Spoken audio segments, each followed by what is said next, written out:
All right. Hello, YouTube. This is the second episode of the Tradcast. That is my whole placeholder name. I know that Novus Ordo Watch has a live stream with that same name, and I will, as soon as I come up with something better, I'll change it. I have a couple of guests with us tonight. They are the hosts of the Unapologetics Podcast. First, we have Stefanie Nicholas, who is also known for her contributions to 1 Peter 5 and lately Catholic Family News. How are you tonight, Stefanie? I am doing great. Thank you so much for having me. I'm glad to have you on tonight.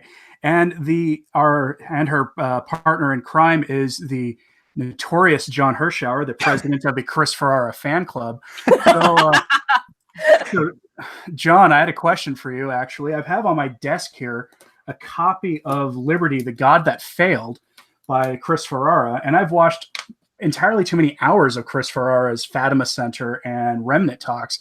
And so I was curious, what would it take to join the Chris Ferrara fan club? Is there a sort of a monthly or annual membership fee? And there's a high bar for membership. But what would it take to? For me, it's one of those things where you have to have a certain level of fandom of Chris Ferrara, and you have to show off your bona fides. It's almost like getting into the Freemasons, right? It's a secret that you have to get on the inside, and I'll let you know more. Okay. Well, we'll have to talk about that at some point in the future. Great. So I have a link on my page's community section as well. It should be in the description of this for a link to the Unapologetics podcast. Why don't one of you guys tell my audience what it is you guys do on your podcast? Steph, you want to go ahead on that? Answer. Well, we try and talk about things that are, we try to take news stories and also Catholic stories and really talk about the kind of underlying principles that really matter, not just the day-to-day boring stuff of, this or that Democrat did this or that Cardinal said that. And it's been really fun watching that develop. And we also do a lot of catechesis, I think. We try to go more in depth on these Catholic teachings that are so often forgotten in the church today. And, my primary orientation in the past was political. I did a lot of political writing while I was in college and briefly post-grad. And it's still something I'm interested in and, in the rat race to some degree. But Stefanie and I think, have been a good team in that way where, we both have our own, fidelity to Catholicism that we try every day, perhaps, poorly, but we try to live out, and it informs our politics and our faith in the way that we view the world. So listen, I think the results are okay so far as viewership, but we're trying every week to improve the content we put out and, just trying to put forward consistent Catholic ethic. See, one of the things I like about your podcast actually is that you do kind of blend that politics with the faith presentation, because when I first started this, it's actually kind of what I wanted to do. But then I started my channel and literally a week later, McCarrick blew up. So, timing. But no, go ahead and give their podcast a listen. You guys are probably doing another episode tomorrow. Is that correct? That's right. We'll be recording tomorrow, and it should be out on Thursday. Is usually the goal. And we're trying to do that little balance of politics. And I used to do a lot of political stuff, and it's been kind of fun to dip my toes back into that a little bit. So I want to make sure our conversation is sort of focused today on sort of better things happening in the church, because it's very easy to get depressed, and that's not a good place to be when you're, a Catholic trying to make it through Lent and trying to make not only keep your faith, but grow in your faith and achieve sanctity. It's really easy these days to sort of lose your focus on Christ and everything else, given how bad things can be. It's sort of what I talk about every single day here. So what I'd like to do is I've got a couple of 2 to 3 things we can talk about tonight. The first I'd love to talk about is the fact that, 2 of the 3 of us here are converts, and there are people coming into the church right now, this coming Easter, knowing full well that, there's some heinously evil things that have gone on. And that they've had to have been asked questions by family, by friends, and by others, why are they coming into the Catholic Church right now? Haven't you heard about X, Y, and Z? What are your guys' thoughts on all that? Well, I'm the other convert. I came into the church last Easter. I started going to mass. At the beginning, a little before Lent last year, and I was received into the church on Easter. So I've kind of, been through this myself, and I definitely face those questions. I definitely face that kind of, wait, you're doing what now kind of thing. And since it was especially weird, since I was already doing so much kind of political commentary on Twitter and writing and all that sort of thing. So, I basically had, quite a few people outside of my kind of family and friends group being like, what is happening with this? Why are you becoming Catholic? And then I think it got so much worse this summer. I think really with all the McCarrick and Vigano and all these huge things that happened this summer with the clerical abuse and all that. I think it's going to be even harder for people this year, but I see it. It's really encouraging that it's happening. I'm really encouraged whenever I see just the slightest indication that somebody might be converting. It is just the best thing. Those are the best messages I get when I hear that somebody is trying to get closer to our Lord despite everything. Mm-hmm. So you're a cradle Catholic, right, John? Yes, I am. I mean, my own personal faith background, and I won't go too much into it for fear of appearing self-indulgent. But a brief background. I grew up, to say I was a cultural Catholic as a child is to do a disservice to the piety of cultural Catholics. I went to church about once a month until I was 10. It was just, sort of a social ritual, right? And I happened to read a book on essentially Catholic eschatology when I was 10 years old. Okay. And it scared the living what out of me to contemplate the four last things for the first time. And in a weird way, I sort of, and I hesitate to say me, I think it was Christ, of course, working through me and using me as an instrument and a vessel in this way. I brought my family back to church and we started going every week because, Johnny knew he was going to go to hell if we didn't go. So, we gradually started going back to the Novus Ordo Mass every week. And then the standard, staples of a Catholic life and the pleasantries that attend there too became a bigger part of my home life growing up as a teenager. And I spent an inordinate amount of time, and I have sort of a mental predisposition towards scrupulosity that I think has informed a lot of my faith and the way that I view the world. And, I spent a lot of my teenage years contemplating the four last things, and I think I still do that to this day. But to put a bow on this, I found myself fed up with conservative Catholicism by the time I graduated high school, because to me, as somebody who had spent the better part of his post-pubescent years searching for capital T truth and finding it to some degree or another in the conservative expression of the Novus Ordo liturgy. I mean, I grew up I've told Stefanie this before, to say again, to borrow this phrase, to say I grew up in a progressive Catholic parish. We're talking about a parish that has cardboard cutouts of Pope Francis giving thumbs up, where the priest doesn't kneel after he consecrates the host. I mean, it's a totally banal and modernist liturgy for all of its, for all of the nice things that happen in that parish. And I don't want to cast aspersions from 50 miles away, but it was a progressive parish. So to me, attending more conservative Novus Ordo parishes appeared like this was the pinnacle of what our church had to offer. And, because I was one of those Catholics who believed that church history began 60 years ago. Right. Mm-hmm. That's how they treat it sometimes, honestly.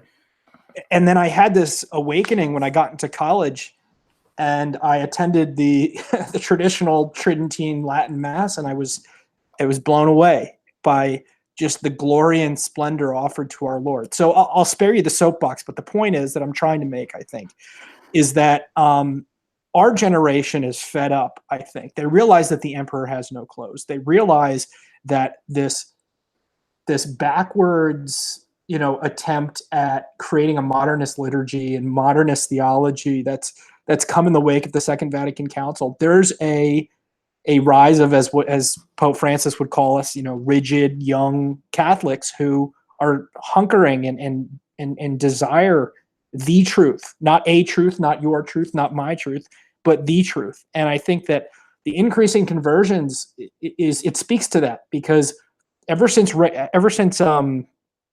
forgive me, Pope Benedict, the thing that allowed the Latin Mass again, I'm totally Summorum Pontificum, right, forgive me.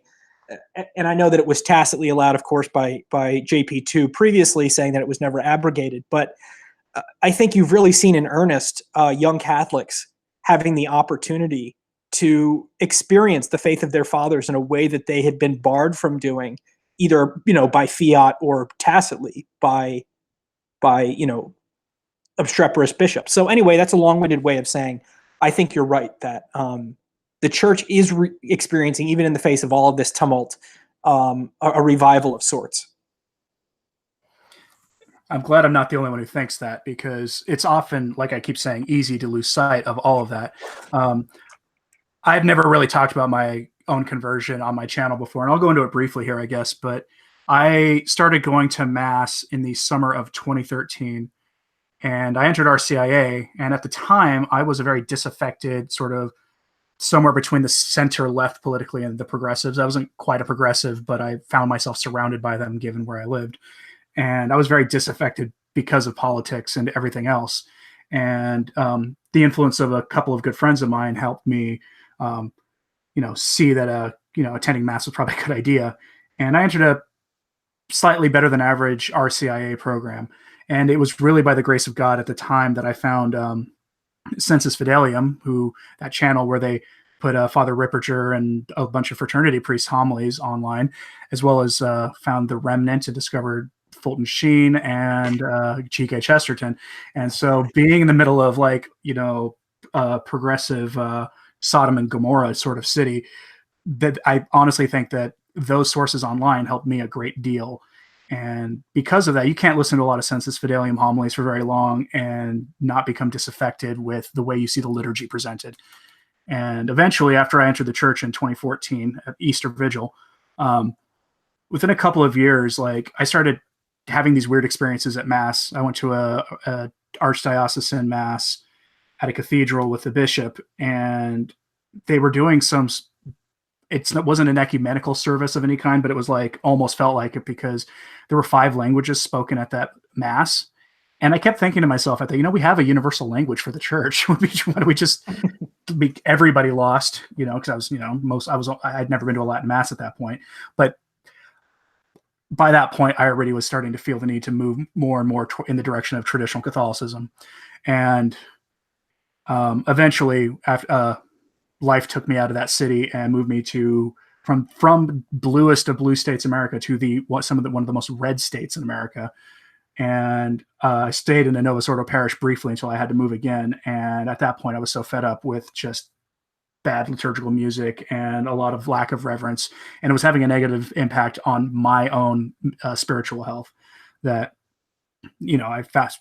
as soon as we moved, the first parish I found was an indult Latin Mass, and after a few weeks we moved from there to the fraternity parish we're at now, and it's been much better in every way imaginable, including the fact that when I go to confession, sometimes I leave confession convicted, not just absolved, but also reminded of what really is at stake when you're stepping into the confessional, and what really is at stake in our day-to-day lives. So and that's the short version. I have a book I want to write eventually about my conversion. It would have the working title of something like How Heavy Metal Music Led Me to Jesus Christ, because it would have a very provocative title, and it'd be great. So I don't know, do you guys interact a lot with any potential converts in social media or in real life? I'm fairly isolated where I live right now, but in my online activities, I talk to a lot of young men who are coming in either from no faith at all, which is actually astonishing that they're doing that, or from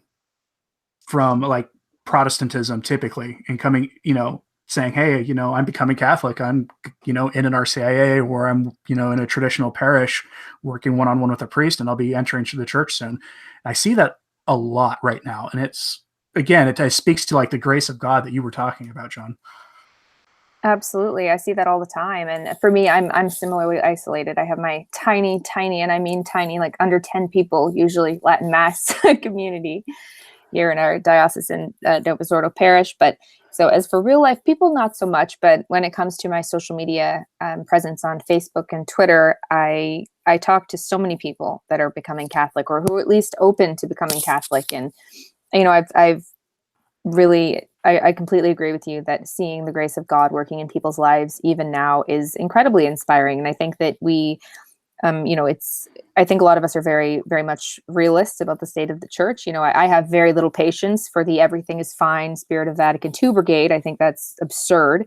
But on the other hand, I really can say that there are so many things that I am thankful for. And when I hear people saying, "Hey, I started praying the rosary and all this started happening," and things like that, it's incredible. And it keeps me going with wanting to keep writing and keep podcasting and keep just trying to answer people's questions and do these things, because I mean, the good Lord has given me the opportunity to see the fruits of that from time to time. And I'm really hopeful that it's going to keep happening, because I think there is a big part of it as well. And maybe I wonder if this is something that would especially apply to men, but I think that in the state of our world today, when everything is so easy in a material sense, right? It's easier to live now than ever before, in terms of, having a place to live and clothes to eat, at least in our part of the world, that things have become so emotionally and spiritually difficult, right? And people are seeing the kind of societal destruction. And there are people out there who see that and they think,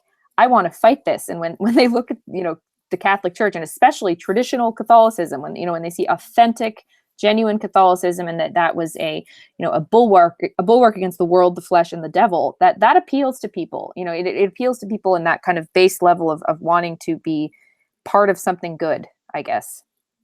I would definitely think you're 100% right on that, especially given that we live in an age where it seems like, well, just moral degeneracy is absolutely accelerating all around us. We can sometimes crack jokes about how ugly things are out there, but I mean, I saw that what didn't Beto O'Rourke say that talk about like pornography or something being an absolute right or something. I saw that just before I came. Let me clarify that. What he actually, he was actually talking about Roe versus Wade and saying, well, I would never want to impose my views between a woman and her doctor and a woman's reproductive rights and blah, blah, blah. And Roe v. Wade, despite being fought now more than ever before, is the law of the land. We must uphold it. And I pose the question that I wonder if he feels equally, concerned that the distribution of pornography is also against the law in the United States and has been for a very long time. But I'm sure he doesn't care about enforcing that law of the land. I'd just like to offer for the record, I find Beto O'Rourke a decidedly unimpressive person. I mean, that's a nice way to put it. Yeah. But I mean, we see,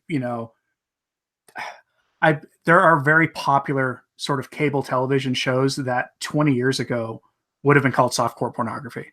They would not have been on cable, or if they were, they would have been on at like 1:00 in the morning, or they would have been on, behind the sort of distorted screen that you had to pay extra for and hope that your bill didn't have the name of what channel you were watching on it. Right. But now, they get, big name stars with gigantic budgets to, make shows like Game of Thrones and things. And people might poo-poo that a little bit, but that stuff is very graphic, right? And that's just the tip of the iceberg. There's a million spin-offs of that now. And, everyone has heard of Drag Queen Story Hour. Everything seems like it's getting worse, and not, in a light way. Like everything is snowballing. And here's the thing to me. Catholics need to start asserting themselves and stop arguing against the world on the world's terms. So it's like, honestly, why shouldn't we have blue laws?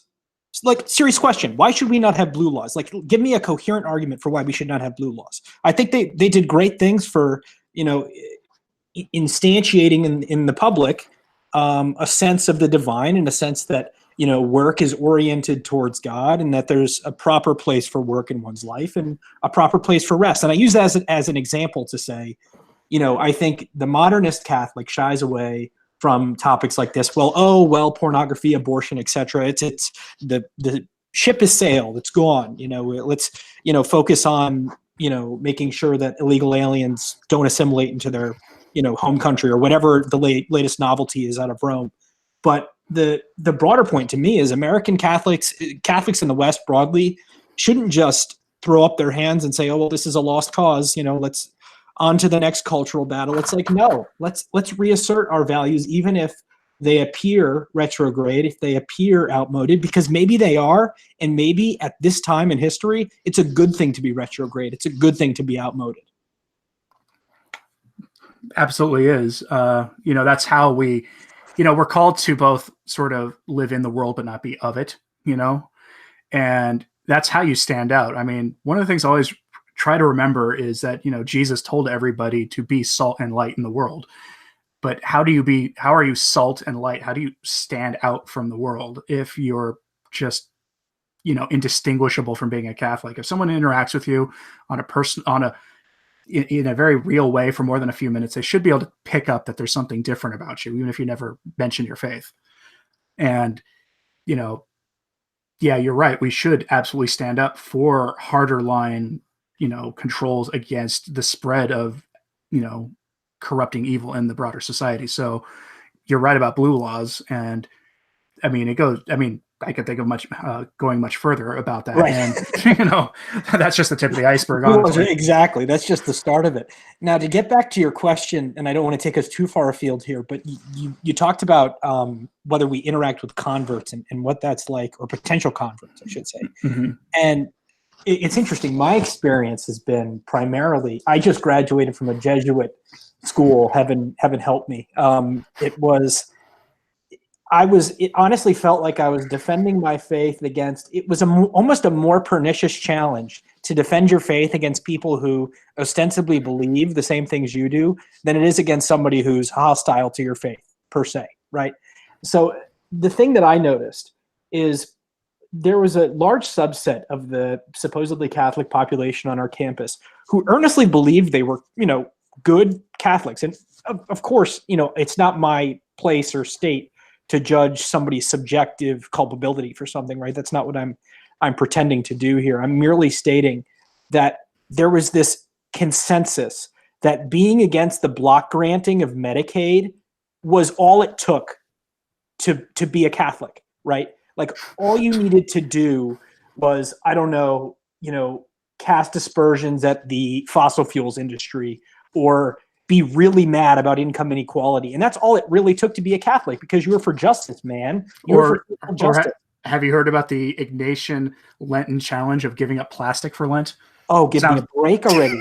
It's like they're a parody of themselves. No, but seriously, they're a parody of themselves. And you did a great video on this that was actually really insightful to me.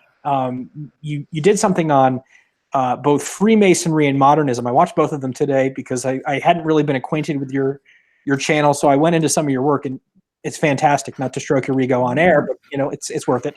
Oh, unlike me, I was a prior fan. Let's just make that very clear. It's fine. I will say, as an apology towards anybody who hasn't seen those videos, if you do watch them, my audio quality is much worse on them. I had a lot of help from actually some, very wise and knowledgeable Catholic young men on Twitter help me really work through to get to basic, decent audio quality. But believe me, I would certainly be listening to you more frequently, but my days are consumed with Christopher Ferrara, and it's hard to fit time for anybody else. I know. Say hi to him for me. Believe me, I'd like to say hi to him at all, but no, I think that's it. That's the point, is that these Jesuit schools teach. I mean, we had this really bizarre, and that's the only word for it. It was like almost like it was like a Kafka novel. They had this group of Catholics, ostensibly Catholics, people who went to the Ignatian, Justice Summit or whatever it is that's in DC, and all of these various, social justice operative groups. They brought up a petition to bring contraception onto campus and to sell it in the bookstore. And I had to go on a panel with one other person and argue against this Catholic who like represented the school in the District of Columbia at the Ignatian Family Summit. She's actually a wonderful person, by the way. She does a lot for the poor, and I'm not casting aspersions, and I like her a lot personally. But it's just so strange to me that this is what they think Catholicism is. They think it's the Democratic Party with, good old Jesus in it. I got to tell you, I know how that happened though, and it's here's my experience working with people like this. Back when I lived in a deep blue state in one of the bluest, most notorious cities in America, in grad school, I hung out at our campus Newman Center, and I was typically the oldest person there because I was, in my PhD program at the time, hanging out at this Newman Center. And there were like freshmen and sophomores who were coming in from the local Jesuit high school who had been told flat out by the priests that it was okay to disagree with the church on abortion and contraception and same-sex marriage and all these other things. These are from an actual Catholic priests with collars on at a very well-known in the state institution of the church. I mean, telling these people that. And the missionaries who ran the Newman Center did what they could, but they said things to me about it when I asked them, what are you going to do about this? And they told me their response sounded basically like, we got to meet them where they are. And I understand that, but at the same time, in the intervening years, I've seen no improvement from those exact same individuals, despite them being deeply immersed in the culture of that place and hanging out a lot with people whose job is to spread the gospel to college students. So, but that's how it happens. You get the Jesuits. People wonder why sometimes I rip on the Jesuits as much as I do. And it's because they are probably the most well-known religious order in the United States and in the West. Partially because a work of mercy. Ripping on the Jesuits is a work of mercy as far as I'm concerned. I think we all do. And I just, one last point about that too, what you're saying about, evangelizing college students and how it's kind of gone about. It's interesting to me as well, just in our kind of broader topic of, people coming to the faith, right? I find it really interesting that there's always this talk of, oh, this is what's going to bring people into the church, meeting people where they are. And, of course, there's some truth to that. I don't go around, blackpilling people, but the Freemasons on a kind of first date, so to speak. But on the other hand, it's my experience, right, is totally ignored. I mean, let alone John's experience. John's experience of finding the authentic faith was through discovering hell, right? And for me, it was just, I was at a phase where I was really into the modern faith so much. I had the fortune or misfortune in some ways of meeting Steve Skojek on Twitter very early after my conversion. And he just flat out told me, like, this is amazing that you're joining the church. You're going to do, you're going to do a lot for the Lord, but prepare to suffer. And, the idea that could appeal to someone, that what the Bible actually says could actually appeal to somebody, right? That we are to preach Christ crucified, and that, that we may be crucified ourselves so that Christ may live within us. That the idea that could appeal to anybody. Sick and tired of this idea that, oh, well, Stefanie, you're evangelizing wrong because I'm not meeting people where they are, only because I refuse to deny the basic moral precepts of the church, for example, or the inerrancy of scripture or the authority of the magisterium. It's also comes back to the just sort of channeling the courage of many of the great saints. Especially, I think, the saints that I feel like are the most applicable to our time in terms of who to model ourselves after are a lot of the saints of the Reformation and the Counter-Reformation, because these were men and women who, many of them died horrifying deaths defending the faith. And we're not there yet. And maybe we won't be, although I have my suspicions that's where it's headed. Maybe in our lifetime, maybe not. But there, I think a lot of them, the St. Thomas Moores and others, are the sort of the types of figures we could be looking to today in our own sort of lives as we try to talk to people about the faith, to preach the true faith, and to, gently sort of with love correct, our co-religionists who believe really wacky things. You spend enough time on social media, you'll see Catholics denying the Trinity. You'll see all sorts of bizarre things. And I think too, another way of meeting people where they are that I try to do is just, I think there's also a denial of the supernatural aspect of evangelism today. I think that there is everything has kind of become about, sales tactics and politics. And of course, I do think there's room for that, right? I come from a political background. I look at things through that lens when it's necessary. And I think it's naive to pretend, oh, well, we just sit here and just sit here and ask God to fix things and don't work as we work from our prayers, that things are just going to magically fix themselves. I don't think that's true. But on the other hand, when I evangelize, I try and trust what the saints say, and I try to trust what our Blessed Mother says. I really do believe that getting people to pray the rosary converts souls.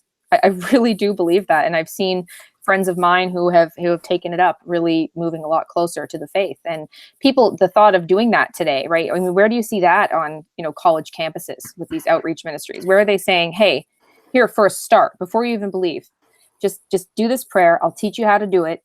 I'll check in with you and, try and encourage you to do it. And, just start doing this every day. Just do 5 decades of the rosary a day. That would work. It does. I totally agree. And I actually while I have some differences with the missionaries at my alma mater, one thing they were very good at was spreading devotion to the rosary among the students there, getting them to pray it more often, pushing them to do it daily, that kind of thing. So often when, we talk about the crisis in the church, it's often presented as if it's a very cut and dry thing. And it's not actually. And there's my personal rule when looking at the mess going on and people looking for the truth is that, Sister Lucy gave us of the Fatima series gave us the way to really understand things. And that is a diabolic disorientation has entered the church. And we're all subject to that disorientation. It's very, very difficult to figure out what in the heck is going on, and where is the truth in everything. But I can tell you one place where the truth is probably not at, and that's our next topic, and that's the Religious Education Congress that's starting this week. And I want to play a little game, and I'm going to put this into the chat so that the people watching with us can play along with us at home. And that's called, go to the Religious Congress link that I just put in the chat, and do a quick search for words like justice and thirst on that page that pops up, and you're going to have a good time. So let's have a look at this because this is hilarious. So the 2019 Religious Education Congress, John, are you familiar with this, with what the Religious Education Congress is? I'm familiar with it only from the article that you gave me. Would you mind just going over it? I mean, I have a general sense of it, but sure. Every year there's a big thing in Los Angeles, the big Congress. I think they actually do it in like one year they did it in the Staples Center, I want to say, but it's a big gathering of, shall we say, contemporary church leaders about how to, educate, spread education on the faith and catechesis and that kind of thing. This year, one of the speakers is Pastor Jimmy Martin of the Jesuit Church, as I call him. Bishop Barron is always one of the important figures at this. He's, I believe, the one organizing it, given that he's, he's one of the bishops in Los Angeles, unless, of course, he gets spirited off to EWTN, like the big rumor is. But yeah, let's have a look at this page here if you have it up, because this is some good stuff here. So I just type in the word justice and I get 41 hits on the speakers list. So, you get somebody named Winsey Adams, who's going to be talking about justice and peace. This is going to be on day one. This is just, by the way, day one of the conference, which is March 21st, which is the Youth Day. I believe that's just day one. She'll be talking about justice and peace. Another person will be talking about thirsting for justice, global perspectives on clergy abuse in the church. Okay. That's a really weird phrase. I really like this one. It was maybe a little less, I looked up thirst, and it's thirsting for REST. It's just everything has to have a cutesy acronym. I mean, this one isn't offensive. It's just... it's I mean, exhausted from the overwhelming demands of career, ministry, and family life. Do you feel pulled in a million different directions with no time to rest? As a wife, mother, and pastoral minister, Becky Eldridge understands the challenges of juggling many roles. And REST stands for Renew Energy in Spirit Time. Oh, yeah.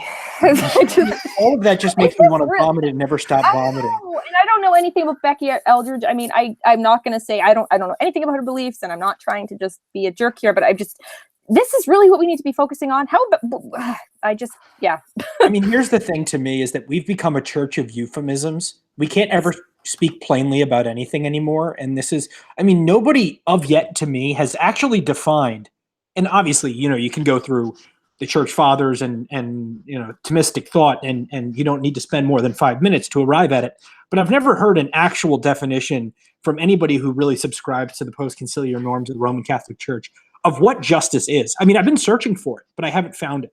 I mean, it just seems to be this amorphous term, which means being nice. You know what I mean? The great big smiley face that it never really seems to be defined more than that. And it's frustrating to me because, and forget me, just broadly in my faith, I struggle with doubt. I'd struggle with, my own sinfulness and my own sinful nature. And to hear priests who are charged to be the shepherds of the spiritual flock, not talking about how I can save my eternal soul, but instead talking about, Medicaid block grants, it's just absurd. The whole thing is built, it's a house of cards built on a lie, which is, and this is something you pointed out in your Freemason video, that we've reoriented the church from an eternal focus to a temporal one, to a focus on man rather than on God. And it leaves people who are genuinely working out their salvation with fear and trembling to what? To listen to Father Jim Martin tell them about how they're, they have these unspoken, biases against people who have certain sexual affectations. It's just absurd. The whole thing is absurd. So I wish it would stop. I really do. It'll stop when I suspect it'll take the direct intervention of our Lord to do it. And that's, yes. and to get there is going to require a lot of prayer and fasting and standing up for the truth, regardless of the cost. But we can have a few laughs along the way too. Like there's a Spanish language topic at this thing being done by a woman. She doesn't appear to be a nun, so she looks like she's a professor. Her title's in Spanish, so I don't know what it is. But her topic is the, shall we say, acronym ministry and justice and peace. Now, these are people, we're talking about the people who come from the worldview that says things like, they believe in ending colonialism and cultural appropriation and cultural imperialism and that kind of thing, right? It strikes me as a very sort of bourgeois, sort of North American progressive imperialist thing to push the acronym agenda onto, shall we say, to use their own language, communities of color. That really strikes me as, we're talking about the kind of people who object to the old concept of the white man's burden, but now they're doing it themselves, right? Forgive me for interrupting. I just wanted to point out on this point because you're absolutely right. And I read an article in the New York Times. Gosh, it was a while ago. And why I was reading the New York Times, I'm not sure. But anyway, I happened to stumble upon it. And somebody made the case, somebody had the gall to make the case in the New York Times that actually these sort of politically correct orthodoxies and genuflections are really just a signaling tool for people to show that they're of sort of the elite, right, in some ways, right? Because who are the people who use clumsy language about, quote, the disabled or, quote, the gays? They're almost always people of low class and low standards. So, this sort of tyranny of politeness and tyranny of language is a way of actually signaling sort of an earthly virtue, which I think is totally at odds with what our faith teaches, which is to seek out the Lord first and let all these things be added unto us rather than trying to be made kings among men, right? Well, Jesus said they will have their reward. Right, exactly. So I really like this one too. There's so many good ones. I'm just reading this while you guys are talking. I don't even have it up in front of me. I need to pull the Yeah, thing. you're just going all out here. I like this one. Tradition and the Thirst for Change by Father Richard Lennon, a priest of the Diocese of Maitland, Newcastle, Australia, and a professor of systematic theology. The reference to tradition in the context of the church is often heard as code for why things cannot change. Tradition seems to mandate the need to continue doing what we've always done and to do it in the way we've always done it. yes, Despite such attitudes, is it possible to think of tradition as a stimulus for change? This workshop explores ways to No, it's not. It's not as the work of the Holy Spirit leading us into the future. that's pretty good. You found a gem there. That's full 1984. That's unbelievable. So we have, and there's so many guys. Like I could do 2 hours of reading these things. There's another one here under the topic of justice and peace. It's integral ecology, being Catholics for a small planet.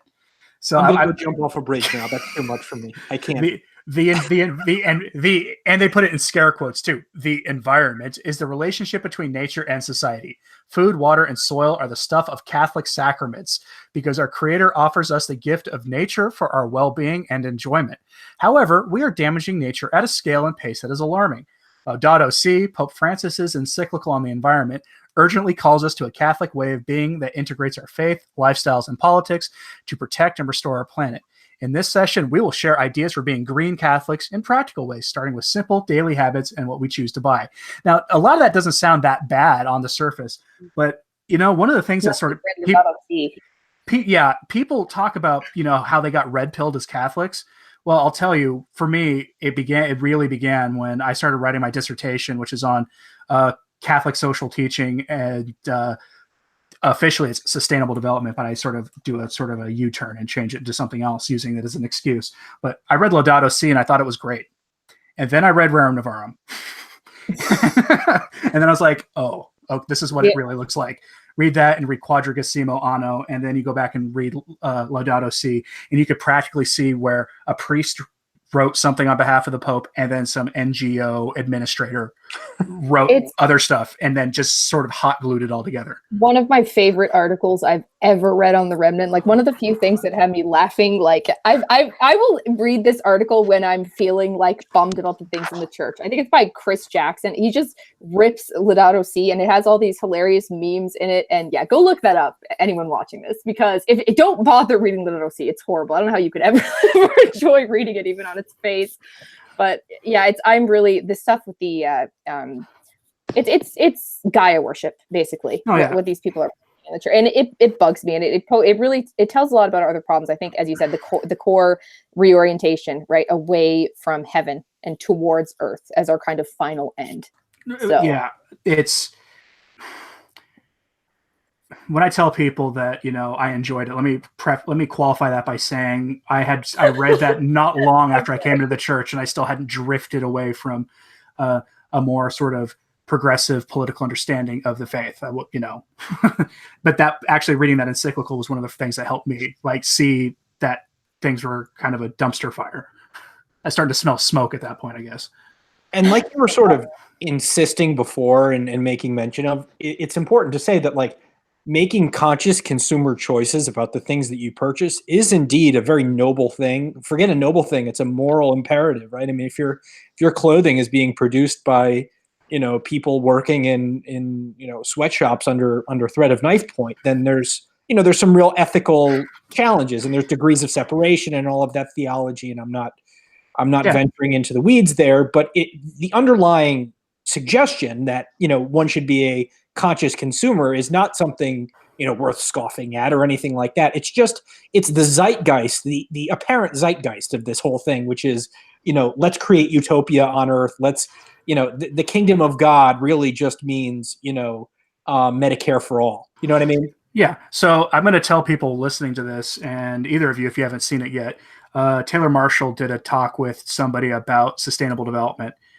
I think, he and Tim Gordon did a sustainable development talk. It's really pretty good. If you guys want, I have been thinking about going a little deeper than they did, because my PhD in my doctoral program, I focused on political theory and sustainable development. So I understand the policies behind these things. And I've read the Agenda 21 documents. I've read the Paris Climate Accords, and I understand them. So if people want, I can take some time and do a longer form video on that, because it's scary stuff. It's a lot of it is genocidal stuff that's hidden in there between all the good talk about recycling and basic things that virtually everybody should agree on, not putting so much plastic in the ocean that fish are dying and washing up on the beaches. They wrap up this weird psychotic stuff with good ideas, and I can do that if people want. Let me know in the comments. I vote yes. I vote yes. You have our vote. There you go. I'll add it. I may add it to my list of things to do. I do want to, as an interject, people wanted me to do the original documents of the Second Vatican Council. I'm behind schedule because everybody in my house got the flu, and that kind of slowed down my long form video production at this point. So, but I'll get back onto that. And it's very illuminating. A lot of us have assumptions about the council and about the intentions of the people who called the council. And when you start reading those documents, it calls that into question, because these are unambiguous and very good documents. So, but yeah, I want to take a look some more at some of these, because this is so. Yeah. What did you find? I like this. Sorry, guys, I'm just here in the background doing this here. I like this one. Human Sexuality in the Catholic Church by Father Chris Ponnet, who is a director director of the Office of Catholic HIV and AIDS Ministry for the Los Angeles Archdiocese, and the Archbishop's spiritual director for Catholic ministry with lesbian and gay persons. Okay. The book of Genesis tells us that all creation is good, which would include human sexuality. Using the biblical framework on church sexual teaching, we will explore the blessings and challenges of human sexuality. It is the moral principle of an informed conscience that helps us balance church teaching with human living. In this session, we will start with the process of identifying those areas of struggle and areas of beauty. By the end, you will have concrete steps of action to live out the blessed Irish gift of anam cara, soul friend, the ancient and eternal union of two people, when each person's deep love and friendship is reflected in that of the other. It's like, maybe it's not saying, gay marriage is fine, but maybe it is. It's like, what is this balanced church teaching with human living? What does that even mean? This is the logical endgame of the synodal church, and a church that relies on the synod and believes that the synod casts, a wide ecclesiastical mandate on changing church teaching just because, a handful of prelates agree that, some church teaching is just too difficult for some people to follow in earnest. And this is what this is, right? I mean, when Pope Francis, and so this is something we talked about on our show, Steph, when Pope Francis came out and declared the death penalty on his own personal whim and own personal opinion inadmissible, and changed the catechism to reflect his evolving opinion or the maturation, as he called it, of the church on this subject. He opened the door for how other things can change, right? I mean, there was an LGBT Catholic group that came out right in the wake of that said, this is the exact paradigm that we're going to use to change church teaching on human sexuality. So the broader point is, and I think that what's revelatory about things like this, about balancing church teaching, everybody thinks they're the head of a synod now. I mean, the German, what was it that the German prelate said, that we aren't a subsidiary of Rome? I mean, this is it's becoming the United Federation of Catholic churches. And if Father James Martin and co. decide that, the bimillennial disciplines and dogmas of the Catholic Church as regards human sexuality just aren't going to be good enough for the United States of America, well, then we're left without recourse. I mean, this synodal process and the guiding, influence of the Holy Ghost, though I'd hardly call it that, has told us otherwise. So it's part and parcel to me of this synodal disposition that's overtaken so many in our church and has led them to believe that the authoritative magisterial documents and magisterial teaching of the Catholic Church is something to be balanced. Balanced against what exactly? The need to build a bridge. That's what it's being balanced against. Because if you look at some of these titles here, by the way, Stefanie, was that one you were reading, the Dr. Arthur Fitzmaurice one? Because I did a search for AIDS and I found one with the title "Building Bridges with Catholics Who Are," and then they word vomit the acronym out, and they use that was one of my other options. They also read out all the modernist lingo here, including the one for the Q being questioning. Like, I ran in those circles and I didn't hear any of that language until Obergefell, and then everything the door opened for all of that, and like. That's very cutting edge progressive lingo that, you've got this relatively young professor of something or other going to instruct Catholics on. That should be really concerning. You would think that, given how long it takes them to update liturgical music for the Novus Ordo Missae, that, they'd be, 40 years behind on the lingo, but they're not. They're still subjecting people in the pew to 70s era, John Denver wannabe, hymns, but they're using, lingo that you would expect to hear on the Young Turks. Well, they do. They are so on top of the times, and that in and of itself is troublesome. Like, these people, it reminds me of, kind of long before I started writing about politics, when I was on Tumblr and I saw these terminologies, and then when they started popping up in Twitter, which is kind of more mainstream, I was like, uh-oh, I knew this was coming, because I remember all these terms, and that's what it feels like. Like, if you spend enough time in kind of reading, I don't know, Now This and feminist news on Facebook and these sorts of places, you see these terms, and then 6 months later you see them coming from Catholic bishops. It's insane. Mm-hmm. And it shows where their loyalties lie, where normal people would not really even be associated with knowing what even any of this stuff even means, because the terms just change on a monthly basis. It reminds me of probably the most tone deaf thing I've seen in the recently in the church, and that was from the U.S. Conference of Catholic Bishops, right around the time that the Vatican canceled their vote on doing anything, looking into Ted McCarrick. They released a document on racism. Now, Oh, I saw that. Yeah, it's great. yeah, and we're not cheerleaders for racism here, far from it. It just Steph is maybe, well, yeah. the timing of it was about as bad as they could have made it. Did you see what Father James Martin is going to be talking on? Can somebody send me this link? I feel like a kid who hasn't done his homework, and I'm just talking in generalities without making specific references. Oh yeah. Hold on, I thought you had it already. Sorry, no, it's my fault. It's really your fault for your DM situation, but yeah, no, I didn't read Father Martin's. I have a thing with him now on Twitter. For a long time, he had me blocked. Not sure why. I never was rude to him or anything like that, and he blocked me. I might have been rude to him. I've been a little more toothy, I guess, but I haven't been in any way harassing the man or anything like that. But he ended up unblocking me, and I just had it with him and Massimo Fagioli and all these other people that just do nothing but I'm not even going to respond to his tweets anymore. I'm just going to, because in a way I can see why people do focus on Father Martin, because he is so far to the left, and what he's doing is so toxic. But it's really just a microcosm of the broader things happening. And I'm more concerned with the so-called, conservative bishops who, allow him to speak in their dioceses, things like that. You know what I mean? It's like it's scandalous that he's allowed to be a priest at all, right? I think we can all agree on that. But is he really there's a few James Martins and there is a lot of Cardinal Dolans.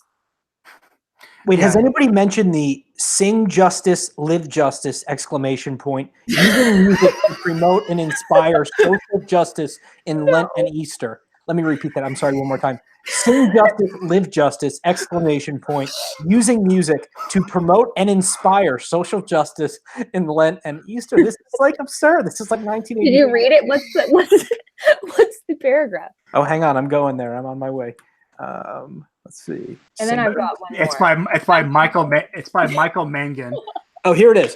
The seasons of Lent and Easter are central in our church year, and justice is at the core of gospel values. How can we combine the two to actively promote justice during our annual journey from Ash Wednesday to Pentecost? Join Australian composer Michael Mangan as he shares a range of suitable songs for Lent and Easter that will inspire and motivate our school and parish communities to live justice every day.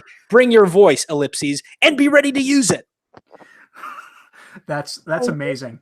You may have found that's another gem that you found. Okay, there. You need to look that up. John, save it and look it up. I want to look up those songs.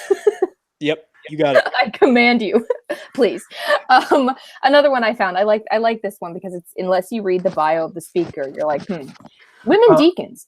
Who were they? What did they do?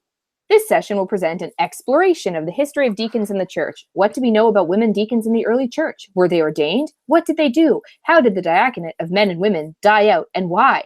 So you're like, okay, Dr. Phyllis Zagano is a senior research associate in residence and adjunct professor, blah, blah, blah, Hofstra University. She has authored or edited hundreds of articles and 22 books, including Holy Saturday, an argument for the restoration of the female diaconate in the Catholic Church. I wonder what this exploration is going to consist of. If you want one, I've got one here that you're gonna want to be sitting down for, because this one invokes Our Lady. So and I don't know if anybody else. I'm sure that a lot of my audience has, and I did a personal consecration to her some time ago, and I renew it every year on Our Lady of Sorrows. I'm doing mine right now for Feast of the Annunciation. Yep. Yeah. So here it is. Our Lady of Guadalupe, Theology and Pedagogy for Justice. And here's what it says. Our Lady of Guadalupe is mostly known by her image, which can be found on home altars, clothing, tattoos, murals, medals, wall hangings, blankets, candles, magnets, books, prayer guards, garden decorations, and church buildings. So far, so good, right? However, it is the less known narrative of the Guadalupan event, originally told in the 16th century document, the Nikon Mofua, that offers both a theology and pedagogy for justice-oriented, liberating praxis. This session will offer concrete theological insights that Our Lady of Guadalupe establishes with St. Juan Diego that serve us as a model for a 3-step pedagogy that seeks transformative and just actions. If you want a translation, they're going to apply Our Lady of Guadalupe to liberation theology. Yeah. That Great. Wow. I almost want to need to shower after this now, just because that's gross. Everyone in live chat, please pray Hail Mary at some point in reparation for that. Yeah. And you know what the funniest thing is though about that? Directly below that on the schedule is another one called Praying with Hashtags.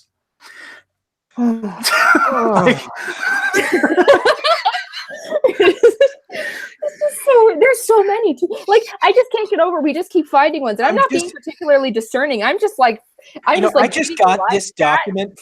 I just got this document from Steph, and I'm just aghast right now. I can't even. Every one is more heinous than the former. It's just unbelievable. Just how thirsty are you? What does that mean? I really hope literally the title. Just how thirsty are you? Single Catholic.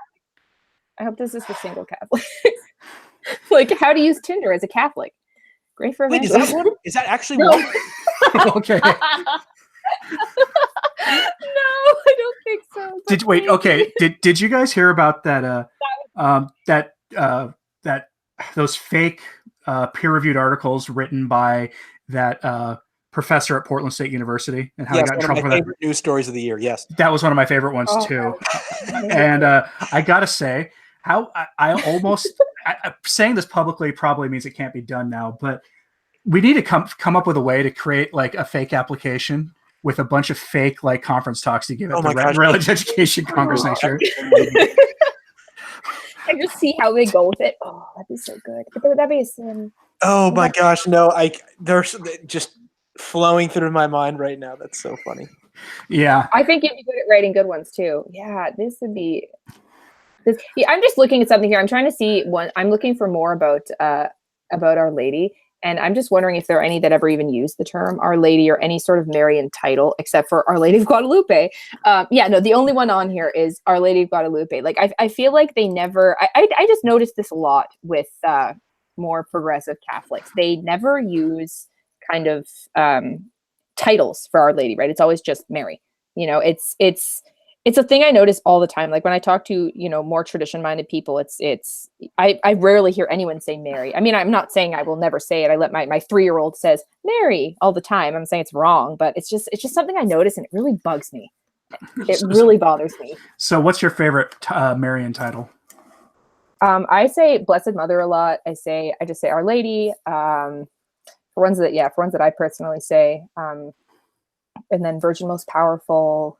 Our Lady of Fatima specifically, though, is very, very, very important to me, and I talk about her constantly. So, as anyone who knows me, like, hi, I'm Stefanie. What do you know about the Third Secret of Fatima? But my favorite title of hers is Our Lady Hammer of Heretics. Yes, I was gonna say I was thinking of that the other day. I have the I forget the antiphon exactly what it is. I had it written in Latin on the back of one of my journals about crushing heretics. It's just. But am I wrong about this? Like, am I just being nitpicky here, or is it? I don't know. I just feel like they very much make her just this. Oh yeah, she's just someone else, just the Mother of God, no big deal. So as we end this topic, I want to point out that the keynote speaker for the Youth Day, which is the first day of the Religious Education Congress, is Reverend Michael Schmitz. Have you ever heard any of the stuff he does? Oh yes. He's one of those very happy sort of, hey guys, hello fellow young people sort of priest. Fellow kids, yeah. Yeah, and I have somewhere a couple of his sort of talks, and they were all definitely aimed at college students. I have them in MP3 somewhere. I don't know if I would cringe listening to them today. I didn't at the time, but he's probably the least offensive of the people there, but he's just I remember listening to him a little bit when I was first converting. It was kind of more that I just moved on because there was really very little depth to what he was saying more than anything. But I'm sure going back now, I'd probably be like, that's wrong. I wouldn't like recommend him to people when they say, oh, I'd like to learn about Catholicism. I'm like, okay, go to Sensus Fidelium, not go to Ascension Presents or whatever. But I mean, in a way too, when I see people like that, it's like, why are you even giving your name to this? It just makes it like, what side of this are you on? Are you okay with Our Lady of Liberation theology? Like it just I don't get it, because I don't think that I want to exactly place him on the exact same level as female deacon lady, or what is the LGBT or no, sorry, the singing songs of Lent and Easter or whatever and social justice. Yeah. But it's just so many. Or I've got a song about that! Exclamation point. Integrating music into a quote format. No, but Michael Schmitz, or is it Matthew Schmitz or Michael Schmitz? I think it said Michael, but I think I'm used to thinking of him as Matthew Schmitz. I think it's a typo, which Bishop Barron should be ashamed of himself for that. Yes. Michael Schmitz is Father Michael Schmitz was actually on a podcast that I listened to, a secular podcast, the Andrew Klavan Show, and he defended, actually, I think quite well on natural law grounds and on from an Aristotelian and Thomistic perspective, the church's teaching on same-sex marriage against a more libertarian right winger. So I don't think he's in league with some of the more James Martin wing of the priesthood, but nevertheless, I think anybody who puts their name to this monstrosity, it deserves to be looked at with a certain amount of askance, right? So I do want to point out that Bishop Barron apparently has the most Catholic titled talk at the entire thing, and his is the first one. His is called "Giving a Reason for the Hope That Is in Us." Yes. What is vitally needed today is a renewed apologetics and catechesis in church communities. Having attended the Synod on Youth, Faith, and Vocational Discernment in Rome, Bishop Robert Barron will share his experience at the Synod, the characters, personalities, sights, and sounds. So I'm not sure why. I just used the word askance wrong. I want to correct that. He will explore the play between listening and teaching, the advantages and disadvantages of social media, spiritual mentorship, and much more. Which then begs the question, why is it called Giving a Reason for the Hope That Is Within Us instead of calling it, my thoughts on the Synod on the Undermining of the Youth or whatever? So I have two more really quick ones. Okay. I'm sorry. Just the title of this one was really funny to me. Nothing really to make fun of, but it's funny.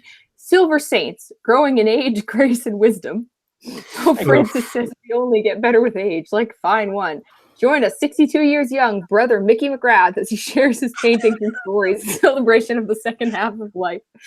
And then immediately under it, which I just noticed, Quenching the Thirst of Jesus. Okay, good enough. Sister Norma Pimentel will reflect on the gospel passage where Jesus encounters the Samaritan woman at the well and how both the woman and Jesus were changed through this experience. Okay. Interesting. Through her work, okay, there, Balthazar. Through her work as executive director of Catholic Charities in the Rio Grande Valley, Sister Pimentel will share how the local community in Texas is quenching this thirst by welcoming immigrant families and inviting others to do the same. Again, nothing wrong with welcoming immigrant families. You know what I mean? That's fine. Yeah, it's sort of the politics of it. Yeah, the broader political implication that we have to import a mass underclass that undercuts the wages of American citizens. Not to mention crime and breaking the law and all these other things. Like, have any of these people read what St. Thomas Aquinas had to say on immigration? Any of them? No, actually, my first video for my channel was about the Catholic teaching on immigration. And I kind of want to redo it, not to change the content of it, but just to improve the audio quality, because I go into details, including about what St. Thomas talked about and everything else. And it all comes back down to this. You have, the common good overrides everything on immigration. And that's something that no one in this debate is really talking about when it comes to in the church anyway. Because there is you change your society with immigration, and what that does to the common good, we don't really know what the long-term effects of that will be. We have evidence from history, but we don't know what that'll be. So, but in that video, I outline it. If you want to go find it, it's again one of my first videos, and my style was was much more primitive than it is now, and I think everything was in mono at that time because I didn't know what I was doing. So, but let's move on to our last. Social justice. Okay, I'm middle schoolers. Let's move on to our last one, because this is actually legitimate good news, not just like this isn't so much as funny good news or funny news that we can spin to be good, but like legitimate good news. And I'm going to put this in the chat too, so that people can find it. And it's a story from LifeSite about how the New Mexico abortion story. Did you guys hear about this? Yes. Yeah, this is actually really good news. Pro-abortion New Mexico governor shocked as Democrats sink the bill to kill born babies. And I'm just going to read one paragraph out of this, right? And I highlighted this because this is just fantastic. In one strained exchange, two Democrats squared off against each other. Senator Jerry Ortiz y Pino of Albuquerque quoted St. Antoninus to justify why Catholics should feel free to vote for the bill. The importance of individual choice is what the church has always taught, he said. Senator Ramos demanded to know which Catholic church he was talking about. Mine does not approve of abortion, Ramos said. Then he said to his colleagues, he said simply, vote your conscience. And I'm like, the Democrats in that state had a 24-16 majority, and the vote failed like 26-22 or something. Like Thanks almost half. to God. Yeah, like almost like Mic eight drop moment. Yeah, 8 Democrats crossed over. And there's a nugget of information as to why that happened. And that's because mysteriously in January, pro-life opinion in this country went from about a 50-50 split in the country to a 17-point advantage politically for the pro-life movement. Yes. I wonder how that happened, Andrew Cuomo. Yeah. So that's a legit good news because, if we can, stop the push for infanticide in this country, state by state, even in one state that otherwise would have gone the other way, that's a good thing. Although it's not good enough, but it's a step in the right direction.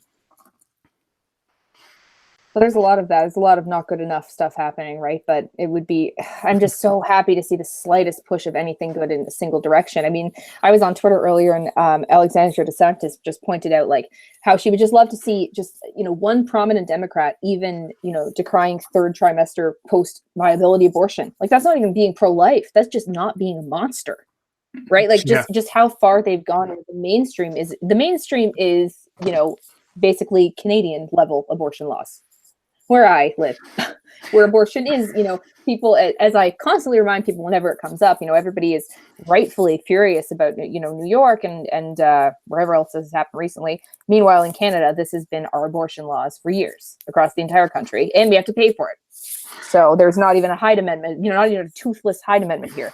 Yeah, no, people don't realize, a lot of Americans don't realize that the United States has some of the most permissive abortion laws in the world. Like the European Union, across the EU, good luck getting an abortion after 20 weeks. You're gonna be hard pressed. That's right. And the other point too, and this point's been made a million times, so I don't want to belabor it, but abortion to the modern left, to the progressive movement, in this country, but in Western society more broadly, it's a sacrament to them, and it's the apotheosis, it's the apex of their philosophy, which is inherently hedonistic, right? It's about trying to make women men and men women and creating an androgynous society. And to me, this is actually, and I think people try to separate this out and say, oh, well, abortion is one issue and you can be a real feminist and not be for abortion. But it's like, no, I think abortion is part and parcel of the broader feminist project to remove gender from our society. So this is, Sorry, go on. I was go ahead. Self-plug my article that it just came out in Catholic Family News this month about this exact topic of how all feminism is terrible, and they're going to be republishing it online on the 25th. So if anyone wants to read my kind of anti-feminist manifesto, I look forward to reading that. I mean, that's to me the biggest point is like. Sorry, just self-promo shameless while you're talking. The church, I really do look forward to reading it because the church has to stop playing this game of we're the real feminists. It's like, no, we're not. No, we're not. We don't want to be feminists. We have no interest in being feminists. Exactly.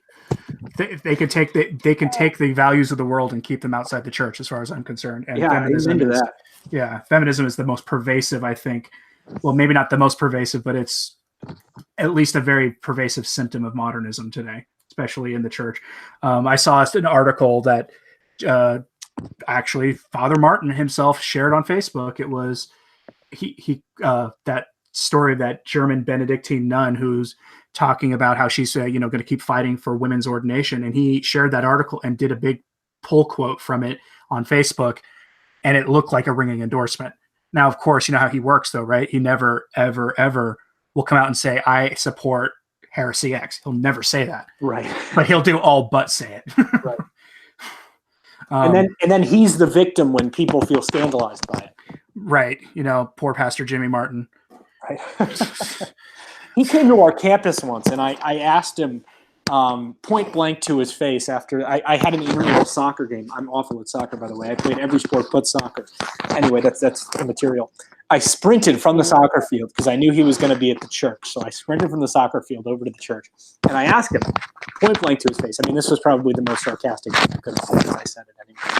I probably should have shown more deference to his priestly office, but perhaps this was a certain righteous anger. I don't know what it was, but I asked him point blank. I said, "Are there any other, essentially?" I asked, and I'm paraphrasing, but are there any other bimillennial dogmas and disciplines of the Catholic Church that I can ignore personally if I find them inconvenient? And he to my face called me a homophobe, or at least implied as much, and. I just found it. He was fine. I mean, he wasn't over the top, but he definitely made some personal implications for me. It's like there are people who feel these are the real victims. Okay, these are the real victims of Father Martin's, crusade and intimate encounters with moral relativism. Even if he won't acknowledge as much, strictly speaking, he certainly flirts with it plenty. The real victims are those individuals with same-sex attraction who are trying desperately to live by the church's teaching in what is, without question, one of the most difficult burdens and crosses any of us can be faced with, right? To feel like something is implicit to you, to feel like a certain attraction or certain disposition that you have is innate. Whether it is or not, I'm leaving that aside, but it feels that way, I'm sure, for many people with same-sex attraction.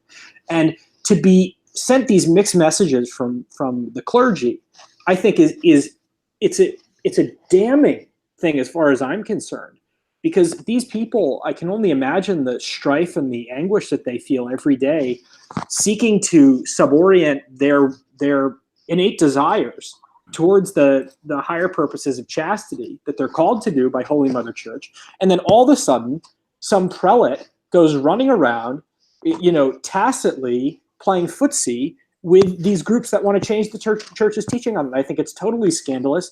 And forget the people who are, living in continence until marriage or any of the other sexual disciplines and sexual morality that the church has mandated for 2,000 years. The victims, to me, the most clear victims, are the people with same-sex attraction who are now being given mixed messages when Father James Martin will tell you he's not giving you mixed messages. It's gaslighting. It's gaslighting. It gets better too, because did you see that story that the German bishops are going to move forward without Rome on changing the church teaching on everything to do with sex, including gender identity, gender confusion, everything. Yes. So disappointing. It's not terribly surprising when you have a guy named Marx from Germany in charge of anything. But it's funny. It's the same. Isn't that the same country that Cardinal Muller and Brandmuller are from? They of the dubia and of the recent sort of filial correction of the Pope. Funny how that works. Yeah. My last name is Hirschauer, so you hardly would hear me make this point, but I've heard it made, and I'm not endorsing the case. I'm going to pull a Jim Martin here and imply something without actually asserting it myself. I think Germany might be the worst country in human history. I do think there's solid historical evidence that Germany is worse than any other country, but we'll leave that alone. And I didn't say it. I've just heard people say it, and I'm not assuming that that's my position. I don't know what I thought you were going to say, but that wasn't it. I'm just going to say we want to kill all Germans. All right. It wasn't me. It was just some guy. Some guy at some point said it wasn't me, but anyway, Michael Knowles makes that point. That's who it is. If you want to listen to that. It's funny when it comes to those Daily Wire guys, I tend to like Ben Shapiro's employees more than Ben Shapiro. Yes. Although I was one of those guys yelling at what's his name? The guy with the beard. I'm drawing a blank. Yeah, Walsh, when he was talking about usury. I was just like, come on, man. Usury is either wrong on all counts or it's not. And I need to see this. I haven't read his tweets in a while. He's usually got some entertaining takes. He's not always right because he tends to be more on the neocon side of things. But yes, protect undocumented infants is one of the great hashtags of the last 10 years. What was that hashtag? He said protect undocumented infants. Okay, there you go. I was gonna say on pro-life issues, I'd say he's pretty excellent. But does he really talk about contraception though? I don't watch his show ever, so I don't know. But. No, me either. But I haven't watched any of the Daily Wire guys in a while. My favorite thing about Andrew Klavan is his intro. His monologues and his intros and his theme song. Honestly, I listen to Knowles all the time. I actually was texting Knowles the other day. I've had him on my show before. He's a great guy, and he really is a sincere and earnest Catholic. And I encourage. I mean, you're going to get a neocon perspective, but he does have a little bit of paleo instinct to him. I think that might be worthwhile listening to. Anyway, we're far afield now. But that's fine. This is monarchist. Like, besides, this is the feel good edition, so we're all right. Give me his number. Just give me his number, and I'll ask him if he's a monarchist. I'm kidding. Don't do that. I cannot imagine anybody working for an establishment conservative outlet being a monarchist. But isn't Matthew Walther a monarchist? Who? Matthew Walther for The Week. I know that's not a conservative publication, but no idea. Sure he's a monarchist or a neo-monarchist, whatever that is. Interesting. I don't even know. But I feel like you could just put neo in front of anything. And what's a neo-monarchist? What does that mean? I want to like. So I want to explore the concept now of neo-paleo conservatism. Yes. What is that? Well, paleo conservatism is best exemplified in the political thought of the old school Catholic Patrick Buchanan, who has been much maligned because he was the originator. He was the last figure before Trump to actually be America first in the old-fashioned sense of the way, which was it represents the pre-World War I understanding of conservatism. And after World War I, it sort of petered out until you started getting neoconservatism in the 60s.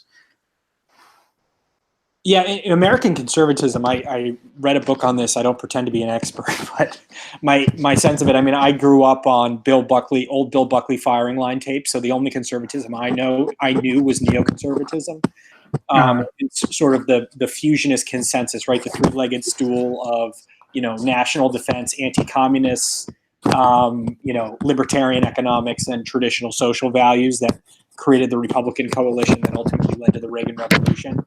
But I think that there's something, without getting into trying to pretend that I know more about political history than you do, because you're doing your PhD on things of this nature. So I don't want to pretend to know more than I do. But my sense is there was a lot that the conservative movement lost by abandoning its fealty to tradition and sort of the pre anti-New Deal consensus, I think, in the conservative movement, where the New Deal became the driving force for political conservatism in the United States, where it was like, okay, the unifying thing that's going to bring us all together is our opposition to government programs. And I think it made the American right take a much more economically liberal in the general sense of that term, not in the way that it's used in the American political context. So let me give you some source material here for you to look into later. Look up presidential realignment theory. It fails in a few areas because it only takes into context the American presidency and American politics. And I have this thing where I want to take it into those cyclical, those historical cycles and place because it's all the same kind of thing. But in a presidential realignment theory, people have this idea that you get these massive shifts in sort of how our country is run every 30 years or so. And it's true, but it's not. Like, people treat Ronald Reagan like he was a big break from the New Dealers. He wasn't. He was sort of a right-wing New Dealer. I mean, he really was. He actually said he liked the New Deal. He just didn't like the Great Society. Right. FDR was the last realigning president we had. And before him, it was Abraham Lincoln. And before him was either Andrew Jackson or George Washington. Right. And, you can place them almost perfectly into the every 80 to 100 year cycles of history that you start getting into, like the Cromwell's revolution in England and the Protestant Revolution and things going even before that. It's spooky stuff. But yeah, I want to read this. The book I'm talking about is called is by Stephen Skowronek, which I don't have it handy. It's on my bookshelf. I'm going to Goodreads it right now because this is a topic I want to keep. If you guys want, just send me a message and I can just give you a screenshot of the book later. Have you read Oakeshott, Anthony? At one point I did, yes, in my graduate Oakeshott. In I have not read. In some of my doctoral studies, I read Oakeshott. But yeah, now we're really far afield. But very, very like. So, what do you think about life, the universe, and everything? Like, well, on that topic, I'm having fun. For what that's worth. What'd you say? I said I'm having fun for whatever that's worth. No, I'm having a good time too. So it's just when you look at my bookshelf, I'm looking at my bookshelf right now. I've got two tall ones. The one on the left is all Catholic stuff, half of it related to my dissertation. The one on the right is my master's thesis and PhD studies. Like I wrote my master's thesis on Thomas Jefferson, on civic republicanism. I suspect the reason I never got funding in my PhD program and was never permitted to teach was because I started showing right-wing tendencies really early on. That's my suspicion, because I went to one of the more notorious progressive schools in the country. But that's enough of that, I think. Is there anything else you guys want to talk about tonight? What do you got, Steph? why me? Why am I the font of ideas? Because I've been pretending to be an intellectual for 10 minutes. So why don't you? Oh yeah, fair enough. No, I don't know. I don't think there's anything too specific. It's just been but it has been nice to sit down and just talk about things without having to be so prepared and ranty, I suppose. Yeah. And it's sometimes we need that. There's so much just garbage going on all the time, right? It's a nice little bit of time to just because there is a lighter side to it, right? Even if we're talking about serious things, there's a way to look at it, and you have to laugh. I hate when I see people that are like, "How can you make jokes about this? This is it's like, because it's how we survive." Like what else am I? Yes, yeah, I'm reminded of something. I can't remember which saint said this, but it's always stuck with me, and it's during dark times you should do what the saints do, which is to laugh at things. A lot of the saints laughed at horrible things going on around them. It probably made them seem like they were morbid, but I keep saying we live in clown world. Yes, it's true though. Like we truly do. If you had made a science fiction movie in the 1960s, say 1962, you made a science fiction film about the year 2020, and you had Drag Queen Story Hour, and you had I saw a thing about that liberation theology as a mainstream in the church and all these other things. What would people have thought? The movie would have gotten a 1-star review and no one would have gone to see it because it would have been too out there. This is a point that I actually was thinking about today that yeah, I did think of something I wanted to say. I was just thinking about this earlier, right? This idea that, when I see people who, preach these, progressive ideals, these very new things, right? The people that defend things like Drag Queen Story Hour, or defend, Desmond is amazing, dancing in front of a bunch of, adult gay men. He's 11 years old, by the way, or 10 or something, for money. These absolutely insane things that even, people wouldn't have even gone for 5 years ago, or just being like, if you don't accept this, you are a bad person. When I see that, it's like these people genuinely think that they know better than every other person that has lived in hundreds of years. And then on the other hand, I think to myself, it really is a good way to keep us humble, because there's nothing special about me or you, because we are simply saying things that every single sane, upstanding citizen in our society would have believed 100 years ago without question. Like, I'm not saying anything, intelligent or radical here. I mean, maybe I won't speak for anyone else. You guys are being intellectuals over here, but no, I'm not.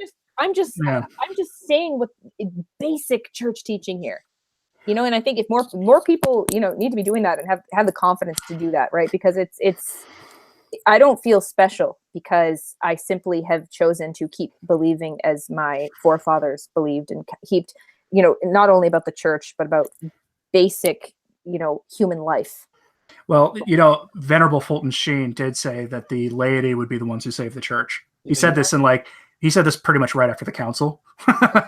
So, the people like to give him some guff because he said that, he defended the council and he defended other things about it. But, there are a lot of complications involving that. But he did say right after the council that if, that the church was in danger, and that if people want to save the church, it's going to be the laity who do it. And that begins, of course, with your prayers and with your penances and with your fasting. We like to talk about praying for things. Praying is extremely important. But, our Lord told us, when we fast, ... It's a sort of an underlying assumption of our, the lives we're supposed to live as Catholics. And I'm pretty rotten about fasting. So outside of Lent, I'm pretty bad about it. And I think we should all, commit to having a good Lent, and Yes. we just the Ember Days just passed. If you didn't keep them, okay, oh well. But Next look to see when the next ones are. I think the next Ember Days are in June, so that's an opportunity. That's something I want to be doing a bit more too with my social media is kind of trying to get together some people now that because I'm blessed to have a little bit of a platform on Twitter and Facebook and what have you. But trying to just organize things like, hey guys, let's just do a kind of traditional fast on this random day for this intention, right? And try and get a few people to do it. And just I think having that accountability of others saying, hey, let's do this together. I think that does work. I know I'm always really really pushed to do things when I see other people saying, hey, we're going to do this as a community. So yeah, I'm all for that. And even if if you're just starting trying to do something for Lent now, start tomorrow. Well, don't start the second feast of St. Joseph, but start tomorrow. It's not too late, right? And I want to be. This Lent has been really teaching me a lot about myself and how weak I am. Just with the simplest thing of trying to fast has turned me into just realizing what a miserable sinner I actually am. And I think I need to continue that throughout the year and not just kind of see it as this thing I do and then kind of finish with come Easter, because like you said, it's presumed, our Lord presumes that we are going to be fasting. And that's just completely lost in the church today. So, yeah. So are you saying that, the contemporary practice of, we know we're supposed to, not eat meat on Fridays, but I'll pray the Divine Mercy Chaplet instead and spend 5 minutes in prayer and then go have a big rack of ribs for lunch. That's not exactly in keeping with the spirit of the teachings of the church. I'm all for getting people to. Yeah, sorry. No, that's okay. I mean, my personal experience this Lent has been just a growing sense of my own debased nature. I mean, I really have felt as though it's always a wake up call to have a season focused, primarily on penance. And I've spent the last. I mean, this is just a personal note. I've spent the last 6 months using the confessional as a revolving door. To quote, I think it might have been Brother Isaac or somebody who was on Sensus Fidelium. I've used the confessional as a revolving door, and I haven't really gotten my own house in order. And it's just convicting to hear the way our Lord talked about sin and hear the way that, to hear that we're supposed to be perfect as our Heavenly Father is perfect, and to call that to mind during this season, and to feel as though, even though by the world standards, it's okay, to do this or that by the world standards isn't viewed as that bad. It's a reminder that we are accountable to a different set of standards, and to live like it, to not live to be a good person, but to live to be a saint. And that's the eternal challenge that I find myself wrestling with every day. And I've found myself more recently, or more often than not of late, on the losing end of that. So I'd ask for everybody's prayers as I deal with all of this. But anyway, this isn't, as Fulton Sheen would say, the therapy couch is a poor substitute for the confessional. So leave it there. So as I wrap this up, where can people find you guys online? So yeah, I mean, our podcast is on my YouTube channel, John Hirschauer. My last name is spelled Hirs, as in Sam, Chauer. I'm sure it'll be in the description of this video. It is, yeah. A waste of 15 seconds, but nevertheless, yeah, we're there.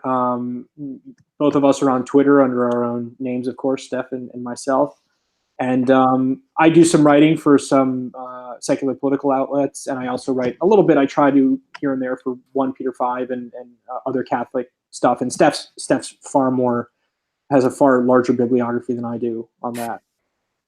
Well, just Peter 5 because I lucked out with that, I think. But yeah, you can find me on Twitter. My handle over there is Steph M. Nicholas. It's STEF, which is always how people get confused. And I also am on Facebook. I have a public profile there, so that's where I kind of share my kind of longer thoughts on things for stuff that isn't quite fitting to be an article.